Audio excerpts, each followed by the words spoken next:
All right. Welcome to our first Clean Energy for All webinar of 2026. Here comes the sun, how you can support grid scale solar projects in Pennsylvania. This is part of our Clean Energy for All series, our bi-monthly webinar series that highlights critical energy issues in Pennsylvania. You can check out our past year's series at that webpage, and this will be up on that webpage when the recording is available. Our speakers this evening, you're going to hear primarily from Nate Regal, our Clean Energy Program Advocate at the Sierra Club Pennsylvania chapter. You're also going to hear from Ellen Foreman on the Executive Committee of the Sierra Club Moshannon Group, who's going to offer a really neat case study of how this work can win at the local level. And then I'm Melissa Farr, she, her pronouns. I'm the Senior Distributed Organizer for the Sierra Club Pennsylvania chapter and facilitator for this series. A quick disclaimer, we're not lawyers, none of the three of us. And as far as I know, we're also not members of a rock and roll band, but I hope everyone's enjoying our touch of a Beatles theme here this evening. And I think with that, our agenda is robust. We're going to move as quickly as we need to with leaving time for questions at the end. Again, all of this is going to be sent out via email, probably not tomorrow, but within the next couple of days, so that you'll have these resources. There are clickable links on the slides. You'll get the slides so that you're able to click into those. I'll make sure that you get all of these links when we finish up here. Okay, so now I am turning it over to Nate. Nate, take it away. All right, thank you. And just to start off, I figured a little bit of an introduction here to maybe clarify what we're talking about. Uh, when we're thinking grid scale or utility scale solar, we are not thinking about the residential solar. We're not thinking about the solar panels on the roof of your house or garage or uh, that small scale. We're talking about this larger scale projects. Uh, Grid scale and utility scale have different definitions depending on where you look for that definition, whether it's like industry or regulatory agencies. But generally, we're talking about projects that are 1 megawatt or larger. Um, and why do we care about this? Well, we care about it because solar and other renewable energy, but for tonight we're concentrating on solar, is cheap, clean, and fast energy, and it diversifies your energy portfolio. So I like to think about it almost like a retirement portfolio. You want a diverse portfolio, so that way all of your risk is not in one spot. Same thing goes with the energy generation on an energy grid. One other thing about the grid scale utility solar, scale solar is where it gets connected. Again, the difference between residential that gets connected, at the distribution level, at your house type of deal. Whereas when we're talking about this larger scale solar, we're talking about the regional transmission organization. So in Pennsylvania, that's PJM. PJM is not an acronym. It used to be an acronym. It used to stand for the three founding states, but now it is just PJM. Uh, but anyhow, that's one other difference between like the grid scale, utility scale solar and the residential solar. So we're talking the larger scale, not the solar on your house roof. Next slide, please. All right, so why do we have to worry about this? Well, we have to worry about it because getting renewable energy development in Pennsylvania has met with a few challenges, and a lot of these challenges are happening at the local level. Think about some of these projects that have sat for a long time in the queue, waiting to get approved by PJM, the regional transmission organization, finally getting approved after however long of waiting, and now all of a sudden meeting resistance at the local level. And a lot of this resistance is sometimes it's due to unintentional stuff, like maybe zoning and ordinances are a little bit over restrictive. A lot of it might be the not in my backyard mentality of people that would be around that project. Another one is just misinformation. People don't understand, a lot of the implications of renewable energy development. So we're hoping to just one, explain opportunities and provide a little bit of information to counter some of the misinformation. So that way we're hoping to empower people to engage and help overcome these local challenges. And what we're doing as Sierra Club, this is actually part of our Beyond Coal campaign, where the focus is rather than in the past, the focus was, we'll say more of an anti-coal. Now the shift and for this initiative is more of a pro-renewable energy. So taking a little bit more of a positive spin on this. All right, next slide, please. All right, so now we're here at the local government processes because this is where a lot of these challenges are coming up. They're coming up when a project gets proposed at the local level, right? So local governments, whether that be sometimes it's counties that are addressing this, sometimes it's townships, municipalities, they all have processes that they follow when it comes to approving development. And this is all, by code. So there's like a municipal planning code. There's a lot of restraints basically or guidance on how local government has to operate. I'm just going to focus on what's relevant for this right here. So we'll take, for example, a developer proposes a project. Now that project is going to be discussed more likely beginning to at the planning commission level, uh, and that'll provide some opportunity for input. But then after the planning commission, it then usually gets sent to the board of supervisors, board of commissioners, whatever type of local government unit you're talking about. And the key here, though, is this is a great opportunity for public participation. And here's the way I like to think about this is human nature. Most people, just by human nature, don't go out of their way to to show their support for something because that by not complaining, you're basically showing support, is how a lot of people think. I don't want to project this upon other people. I'm just saying, it's more common for people to get vocal when they're opposed to something, right? So you go to these meetings, whether they're county meetings, township meetings, whatever municipal meetings. The people that are giving public comment are often the people that are opposed to something. And what we're hoping is to get people in those same meetings that are in favor. So balance that out a little bit, right? But that is see, that's bold. It has a little arrow that's throbbing there, pointing at that like a little heartbeat, like, okay, here we are. And that's very, very important. And hopefully Ellen will touch on that a little bit when it gets to her, when it comes to the win that happened in her area. But for that, I think that we can safely move on to the next slide. All right, so here's some examples of ordinances. And keep in mind, ordinances can change. Townships, counties, municipal ordinances, they have procedures that they can go through in order to make revisions. So some of them may already address solar specifically, some of them may not. But one important thing is just to make sure that they're not overly restrictive when it comes to the potential for solar development. And what we mean there is, looking at the zoning categories, where is solar appropriate?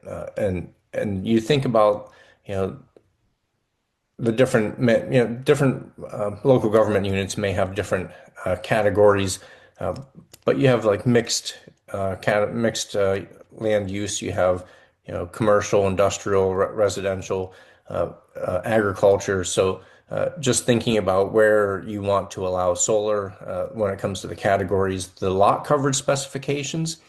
Now this is a big one because solar, could take up a lot of acreage if the landowner wants it to, right?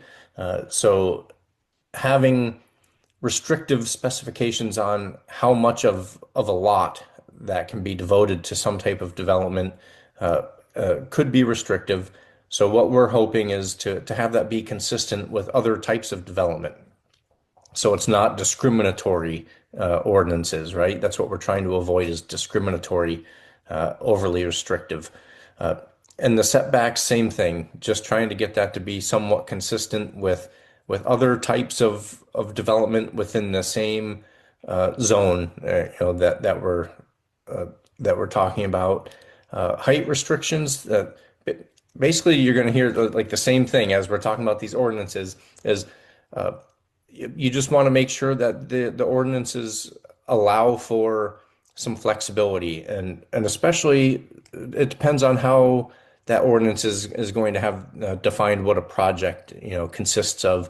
So think about a utility pole that may be associated with a solar project that'll send the line up to a different line.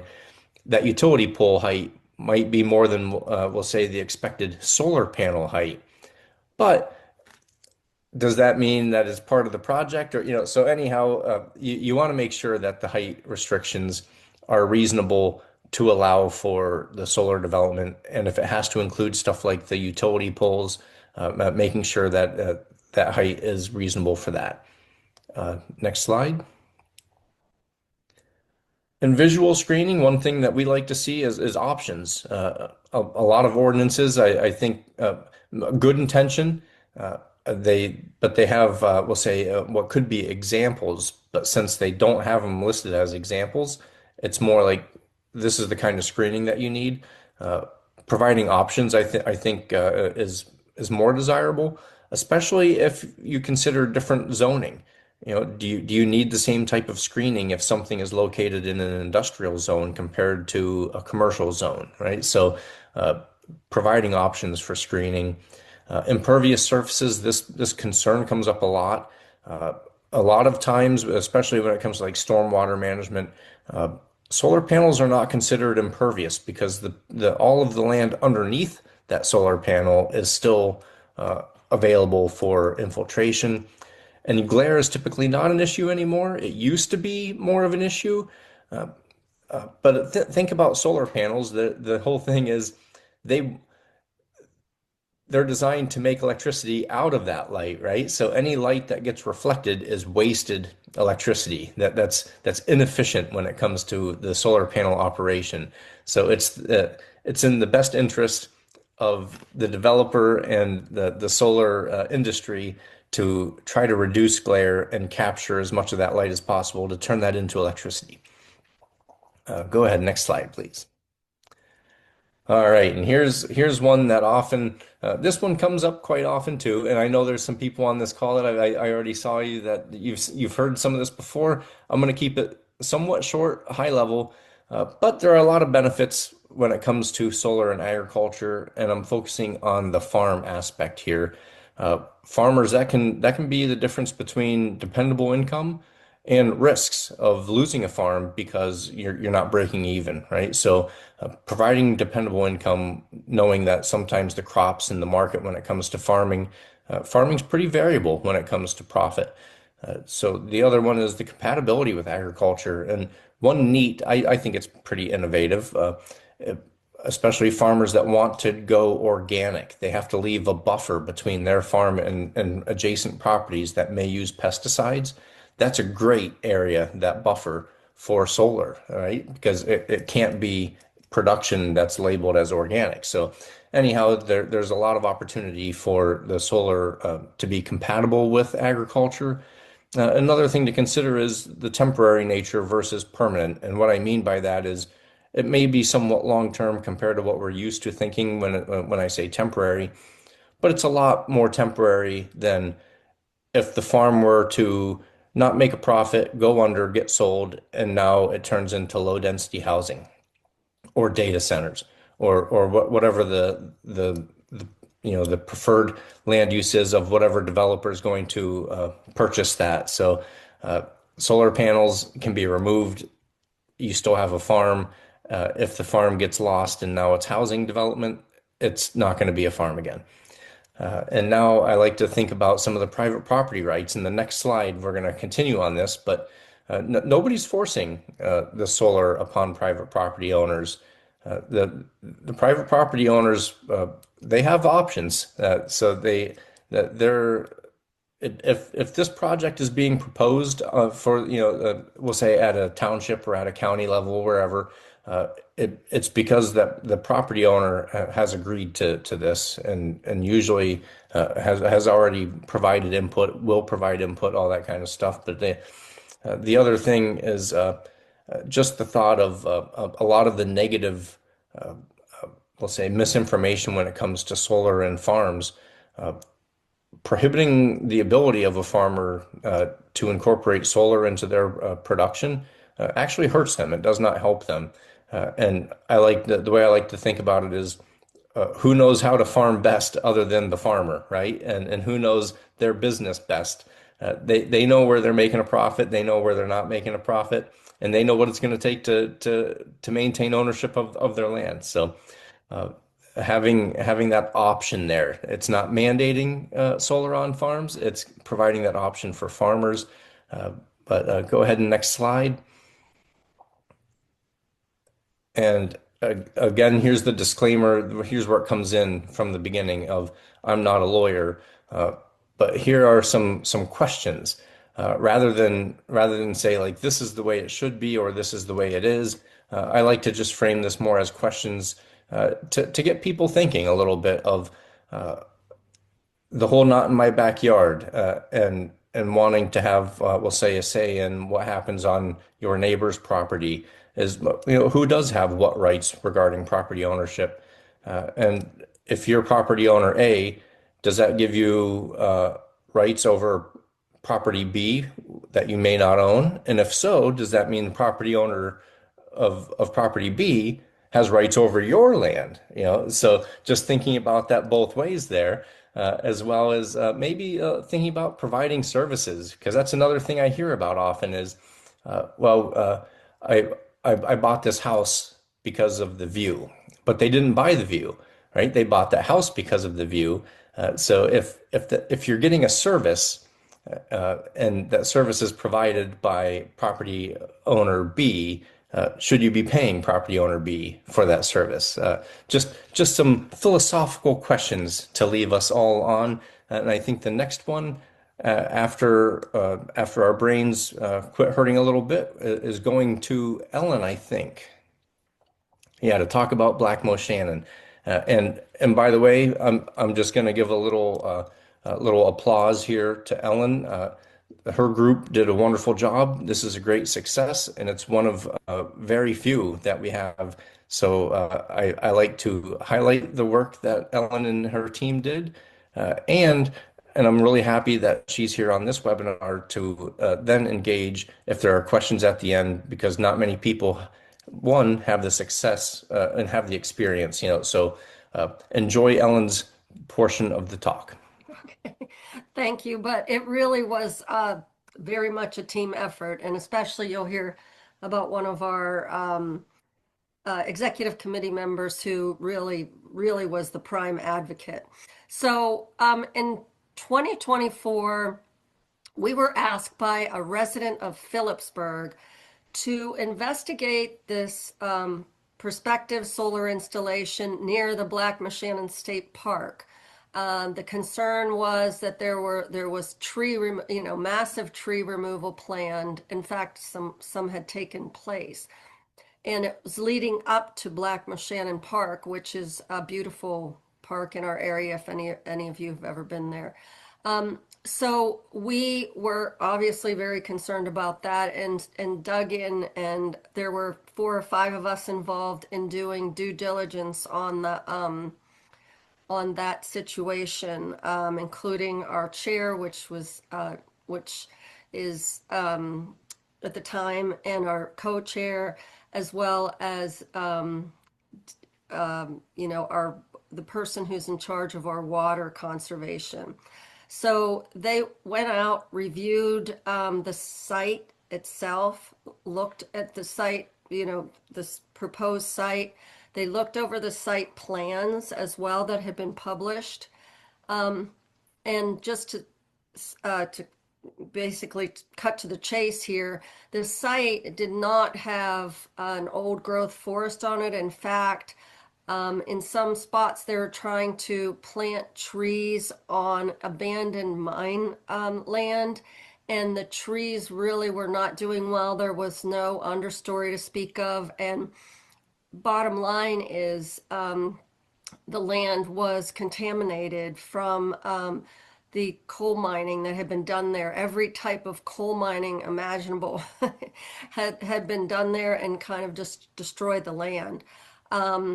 There in Rush Township, what was proposed was a solar ordinance, and it's not really a solar ordinance. I think it's called an um, energy corridor, I believe, a business energy corridor, and that idea took hold because then rather than have it be, specifically for solar, it could be for other things. And believe it or not, some of the people in the township were wanting it to try to get more coal out of the ground.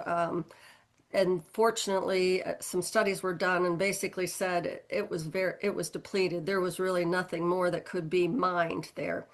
So what we did then at that point was to meet with engineers from the project, and they have a forestry engineer. They have also, they have environmental engineers involved, and they talked about the project. They talked about the areas that were of concern to us, because it's 1,500 acres of land that they were talking about, and it would create I think it's 250 megawatt. Is that right, Nate?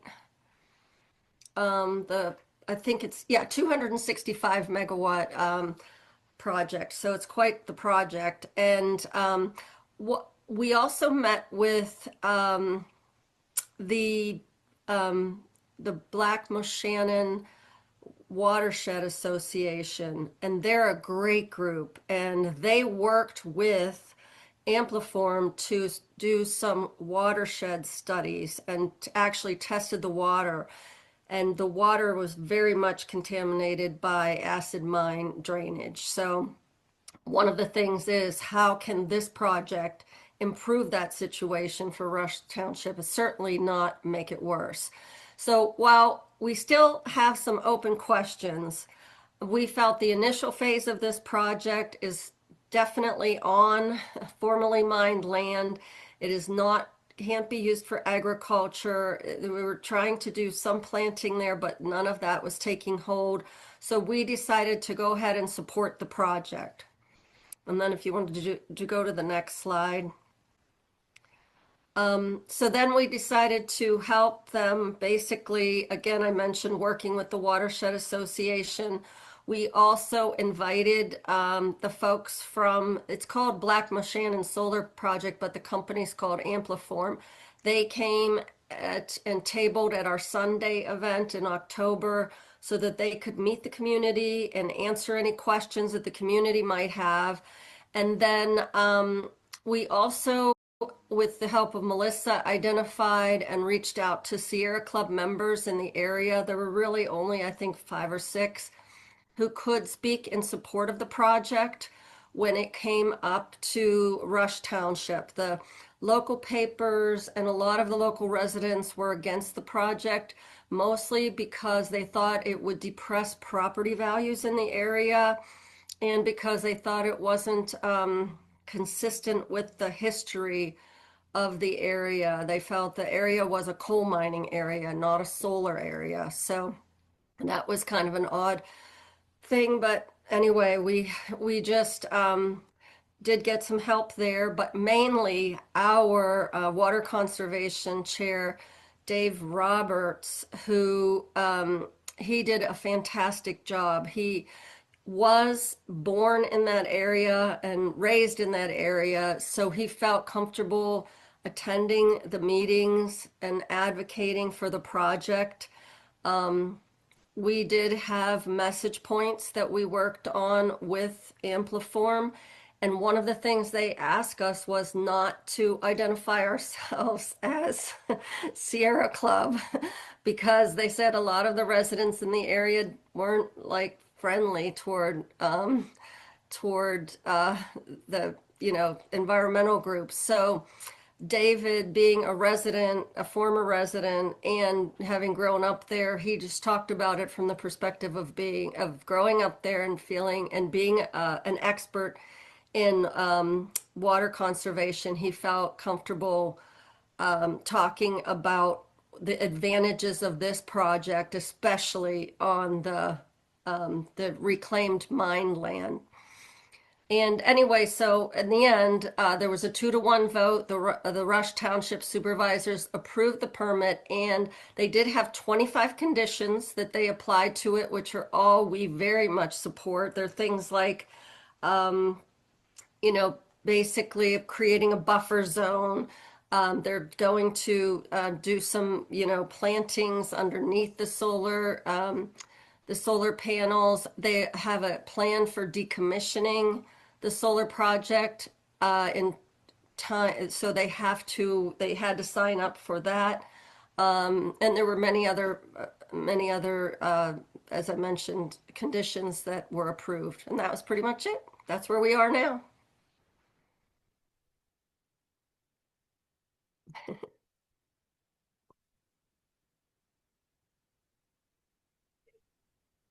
All right, so I guess it's back to me here. So right now we have four. Uh, they're I struggle with the wording here, but it says current projects. It's current slash proposed. They're all in different stages of consideration. Uh, but we have four projects that we know of that are impacting. And when I say impacting, I mean positively, hopefully, right? But that are regarding different areas here. So we have Armstrong and Indiana counties. That's the Sunny Fields Solar Project.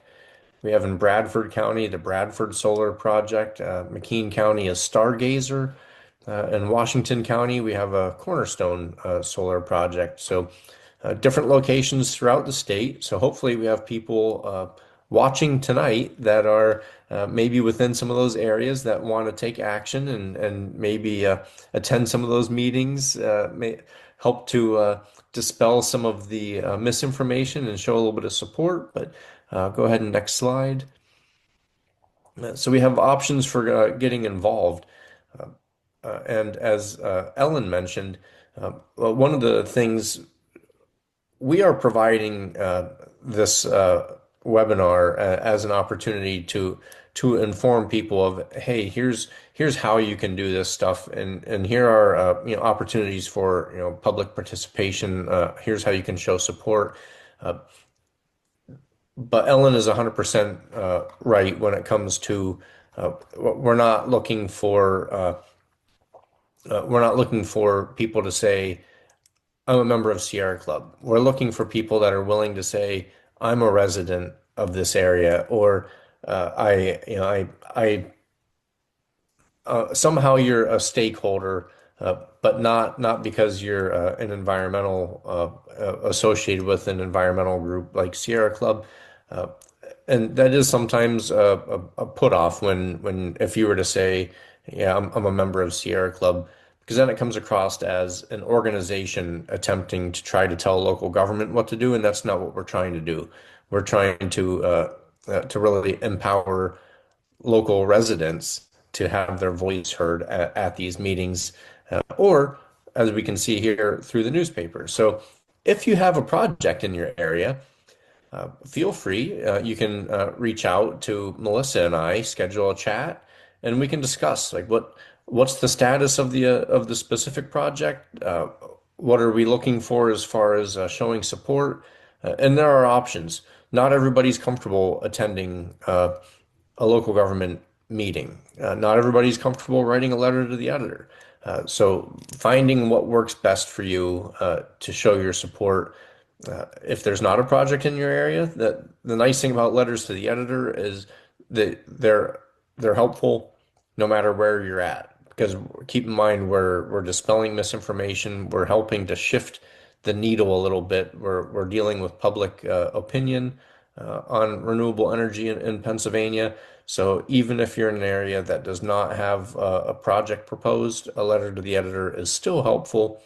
So if you are interested, you're close, you want to close to a project, you want to get involved, uh, there's an interest form that you can fill out, and we will be in touch.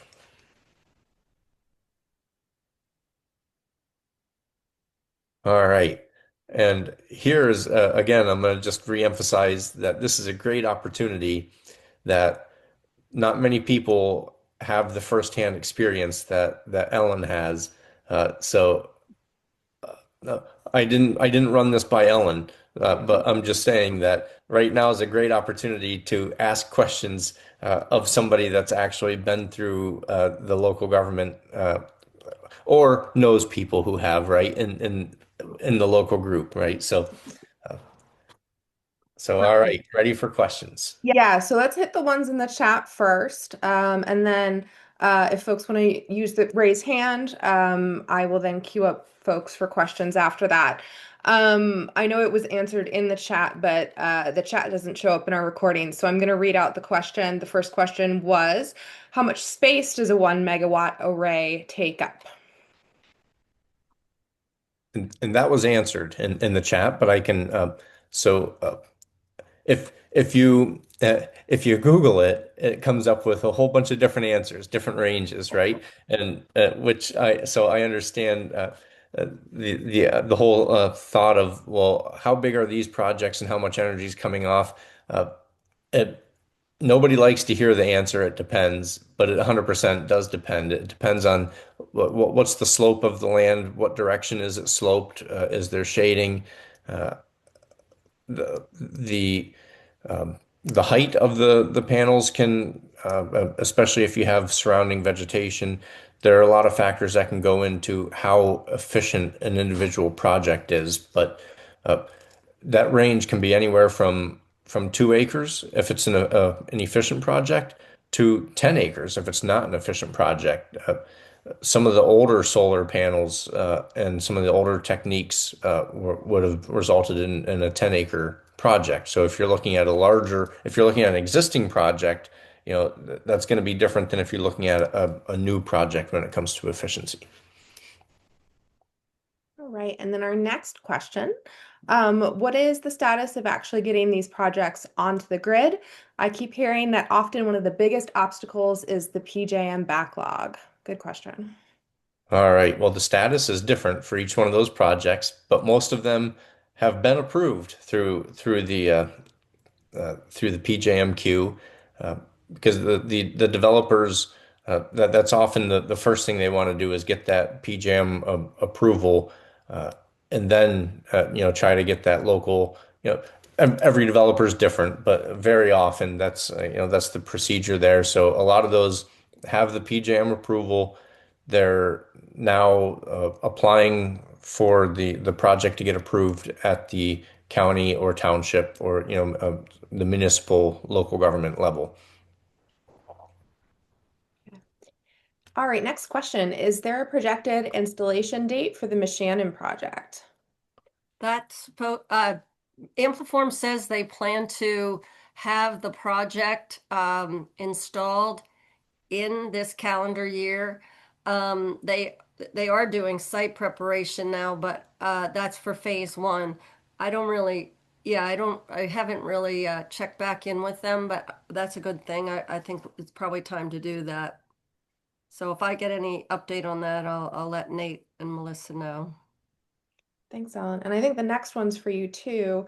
Will the landowner township receive a leasing fee for the Shannon solar The project? township does not, but the landowner actually, as far as I know, I think the land belongs to into private citizens, and I believe they sold their land. Okay. All right. Do we have any other? I see a statement. I can't find anything about Stargazer Solar. Right. And some of these projects right now, It'll depend on what the status is. So you may Google Stargazer Solar, McKean County, whatever, and not get anything. And a lot of that will depend on what the status is, how far along the project is. So if it is not, I guess the way to put it is when applications go into local government units, that's a public record, right? So uh, when when the application gets submitted, that's when you will likely be able to find more information when if you were to try to Google any of these projects. Some of them you will find by Googling, and that just means that they're a little bit further along. I was gonna say, is that the one that was called Claremont Solar Farm? Is Ooh, it that one? I don't know. It's Energix or something. I don't know either. But anyway, I didn't know if Stargazer is a new name for an old for something that was trying to get through before, but just checking. I see two hands. I'm not sure which came up first, so let's go alphabetically. So, Mark, go for it. Yeah, thanks for this. I don't had hadn't been familiar with these large scale solar installations, so this information is helpful. And I guess generally my question is, how do these projects germinate? Is a developer buying up land, and then, the Sierra Club is getting involved with it? Because I did have some, I'm from Northeast Ohio, and there was, and a lot of relatives are farmers, and there was a project that came in, and there was going to be something of this size, and I don't exactly know how it happened, but the community was really up in arms, and there were signs going up everywhere, stop this project, and it's nobody's going to get any benefit from this. And I would think, in rural areas, that's going to be a fairly typical reaction. They're going to want, you know, are there going to be jobs provided for the people that are there? Are they going to be benefiting from the electricity that's generated? So I just think that, wow, because I found out about that. That was quite the reaction. And I'm thinking that's probably typical in many It is. situations. I So agree. if that sounds like a question, please answer something. I can verify that is typical, and a lot of that, if previously in the presentation, that's what some of those slides were, we'll say, trying to get ahead of some of that when it comes to well, and you asked how do these projects take seed? Yeah, usually it is a developer will find an area that makes sense when it comes to the the economics of a project. And that could be everything. One reason why some of these sites, and you're thinking, why would they want to put a project there? Already cleared land is favored because it's already cleared, right? Land that's close to utility lines is favored because you're already close to where you can do potential interconnection.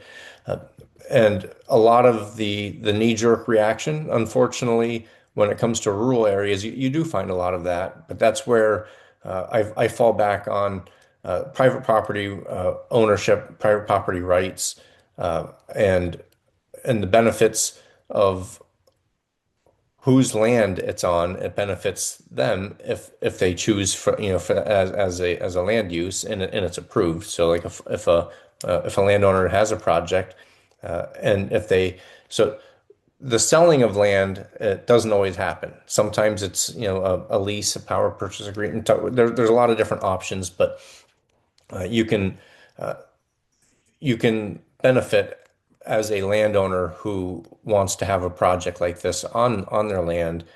So yeah, unfortunately, there are a lot of people that have the I don't want to see that. I don't want to see the project. But that's again where I try to emphasize the private property rights and the whole idea of just being cautious of if you can say that, what can your neighbor say about you and your choices, right, on your property? So, but yes, 100%, you're correct. But I think Peter, are you next? Uh, Thanks, Nate. So, Ellen, I'm wondering if there's any other, I don't know, lessons learned, or how would you approach this differently a second time that you could share with us? Honestly, I, I think the biggest part of it is I guess for my, and I guess I'm just naive. I just assumed that, the, people that, the residents would appreciate clean energy versus I literally thought, it was like a heroic use of land that was bad, was. I would have thought the same thing. Yeah. Yes, right. So, Right. so I think sort of, approaching it, and that was the initial approach, was to basically be gung ho, about clean energy and sort of spewing a lot of facts about how great energy is. That really wouldn't resonate with those residents. That wasn't their message. I think the message that Ampliform suggested for us was more, it's 100%, US generated power, and it plays into the administration's, domestic energy production. So that was more, the messaging, I guess, than saying,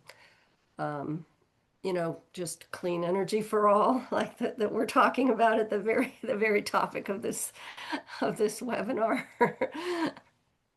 I'd like to just add that, especially with demand, demand for electricity is not going down.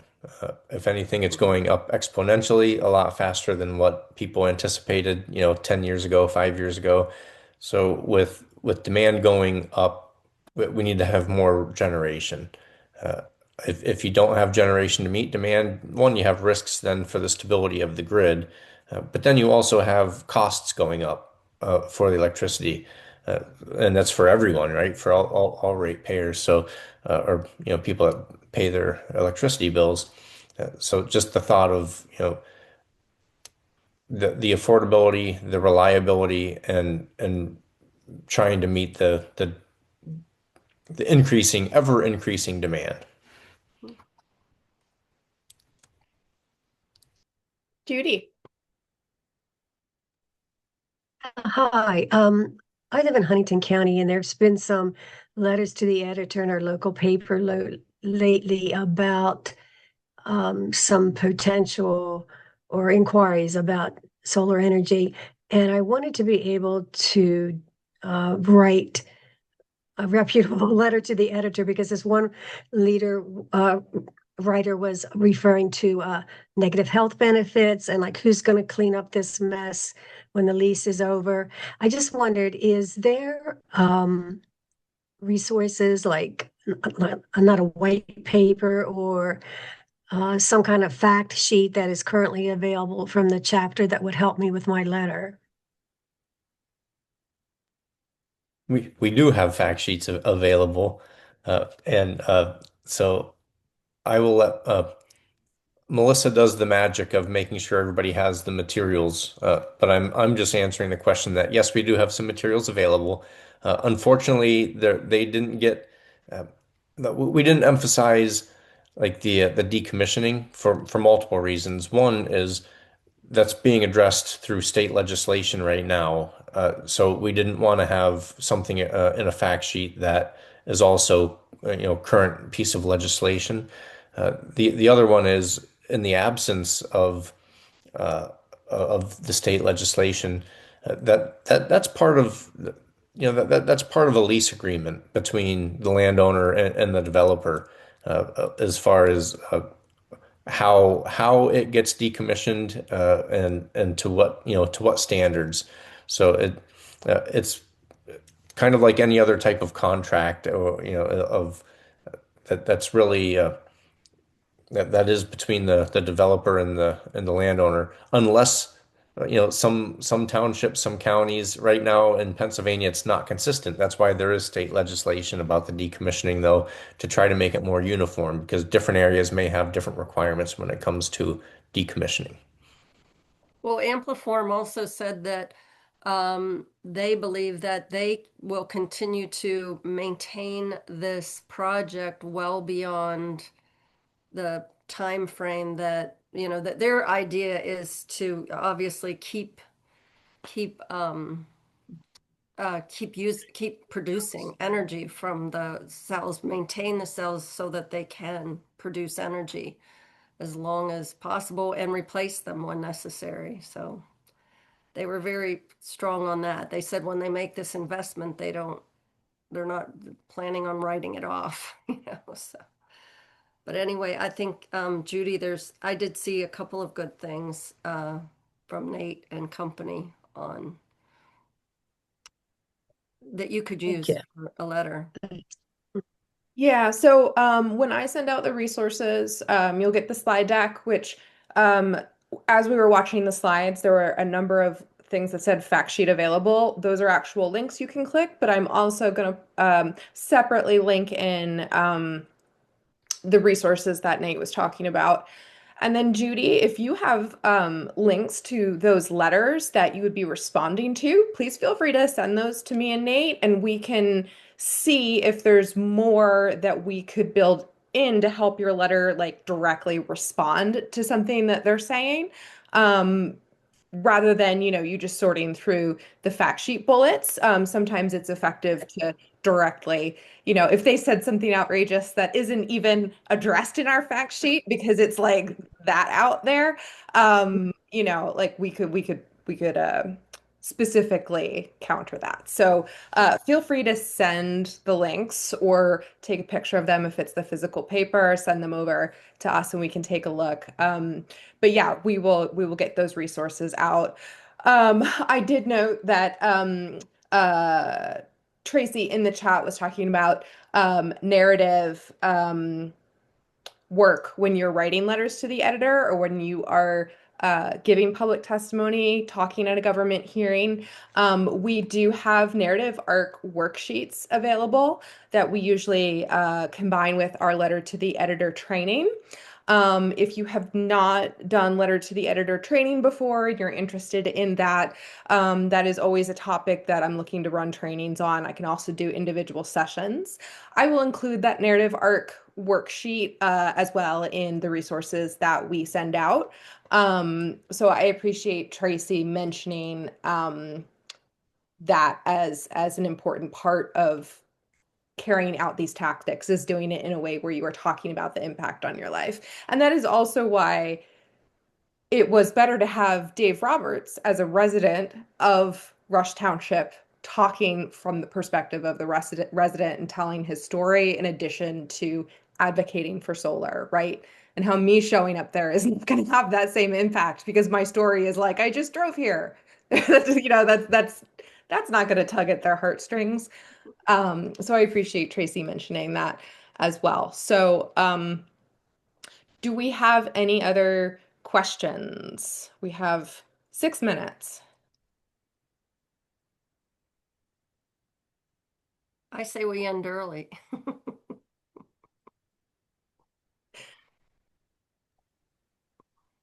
I hear no objections to that. So, all right, folks, if you think of questions after this, please feel free to reach out. I know other organizations had done some advertising for this. If you received updates from a non-Sierra Club email about accessing this, please put your contact information in the chat so I can add you to my email list, or fill out the interest form so that I also have I'm going to drop that into the chat one more time, interest form, so that I have your contact information. We appreciate the outreach that other orgs were doing, but I do want to make sure that I can touch base with everyone who is here tonight. So, thank you to Nate. Thank you to Ellen for coming to speak. You're a superstar, and Miss Shannon gets all the credit for the work that y'all are doing. So you're really crushing it. And well, yeah, you're crushing it too, Nate. I'm sorry, I was really Yeah. one-sided in my flattery there. But thank you everyone for joining us tonight. Thanks. See Thank you in 2 you. months for our next webinar. Bye-bye. Have a good evening.